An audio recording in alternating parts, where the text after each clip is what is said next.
Hey guys, this is Mohammed, and the Panasonic G9 sits at only $1,000 at most online retailers and camera shops. And in this video, I want to tell you why the Panasonic G9 for $1,000 is a no-brainer.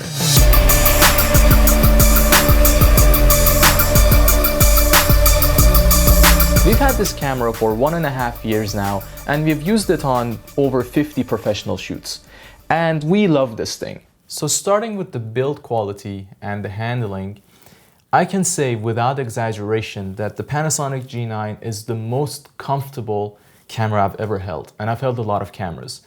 This feels like it's made for your hands, and it's not even only my hands. Anyone who's ever picked up a G9 tells you about how just ergonomically it's almost perfect. It's perfect to me. It's a very solidly built camera. It feels rugged in the hands, it's completely weatherproof, and it's got probably the biggest grip on Panasonic Micro Four Thirds cameras, and it's for a very good reason. Like I said, it feels really nice in hand.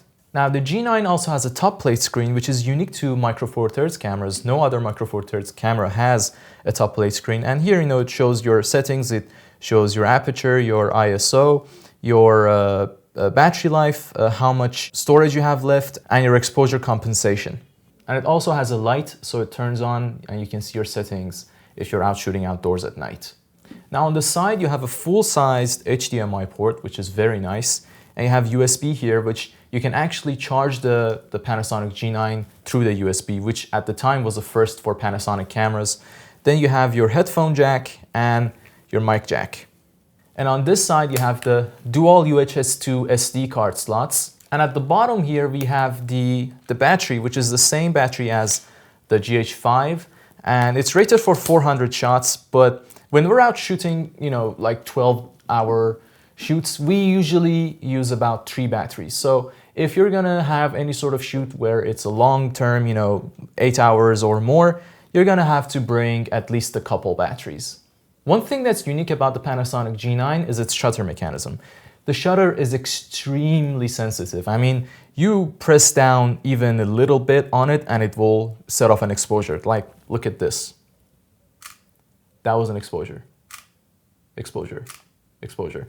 It's extremely sensitive, and all the buttons have a very mushy feel to them. That's because they're all silent. Like, none of them make a noise when you're pressing on them. And I think that's because Panasonic is positioning this camera for sports, action, and wildlife photography, somewhere where you don't want to attract the attention of an animal by the shutter sound. And the shutter itself is extremely dampened. Like, listen to that sound.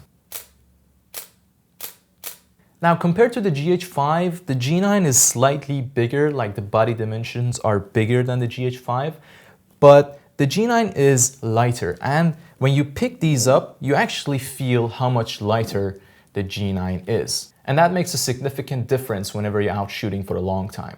One thing that's superior about the G9 is it has a much better viewfinder. It's much bigger and it has a higher resolution than the GH5s. However, the GH5 has a bigger LCD screen, and the LCD screen has more resolution than the G9's LCD screen.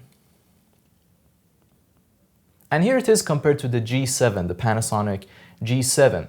And really, the G9 is an evolution of the G7. So it used to be that Panasonic cameras were divided into 3 groups. The GH line for professional videography, the GX line for professional photography, and the G line was the intermediate, in-between kind of budget system, where it does both videography and photography at a decent but not very professional level. And you can see it in the body. The G7 has a very plasticky feel to it compared to the G9, which feels very rugged and professional. And that all changed with the G9. Panasonic stopped producing the GX professional line of cameras, and they kind of combined it into the G line.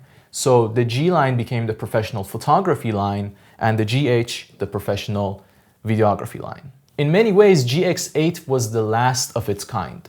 The lenses that we use with the G9 are the Panasonic Leica 12-60 f2.8 to f4, the Sigma 18-35 with the Metabone Speed Booster Ultra, and the Sigma 50-100 f1.8 with the Metabone's Speed Booster Ultra. Now we have 2 other lenses which we have not used much on the G9, and that's the 14-42 kit lens that came with the G7, and the Helios 58 f2, which I primarily use for videography on the GH5. So the Panasonic G9 has the best micro four thirds sensor that's currently available on the market, the 20 megapixels micro four thirds sensor. And the G9 is the first Panasonic camera that has the updated color science. So the skin tones that you get with just a natural picture profile are just beautiful.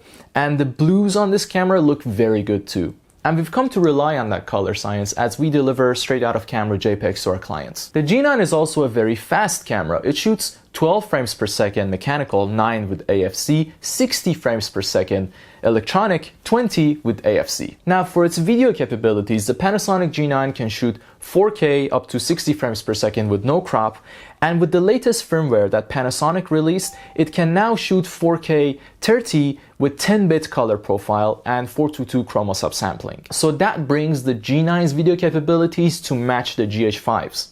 Although the GH5 has more video capabilities, it does have anamorphic shooting, waveforms and all those video tools. But as far as the image quality is concerned, the G9 can now match the GH5.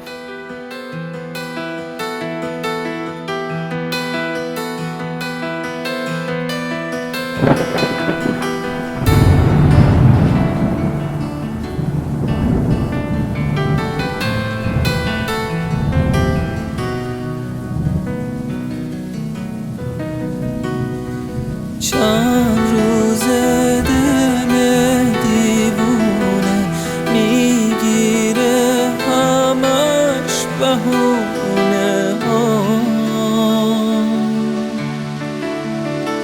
آتیشم میزنه هر شب جای خالی توی خونه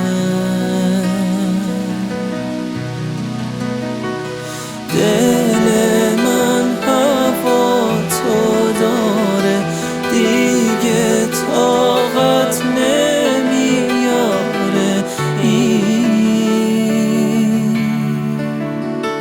این دل همیشه گریون مثل ابرای بهاره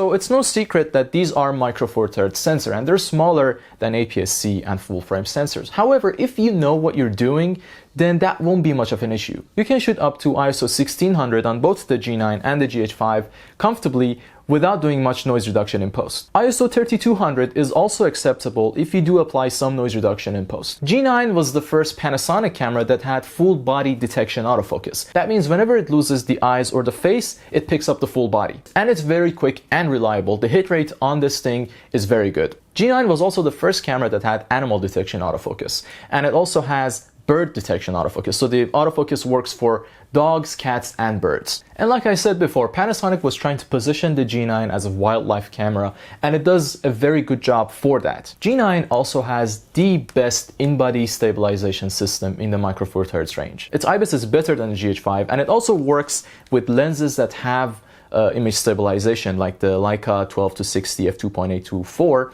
and with it you get the dual IS. And the dual IS is a very, very stable platform. You can shoot at 60 millimeters at 1/10 of a second. You can even get 1 second or 2 second long exposures with this combination if you're stable enough. So for $1,000, you get a very feature-packed camera. You get a very rugged body, like I said, the best ergonomics on any camera that I've tested, the best image quality from micro four thirds, and some of the best video specs across any camera line. So if you do have a G9, let me know what you think of it. Share your experiences in the comments, and if you don't, it's a very good time to pick one up. So that's it for this review, guys. I hope you enjoyed it and found it informative. Please leave a like, let us know what you think in the comments, and subscribe to my channel. Till next time.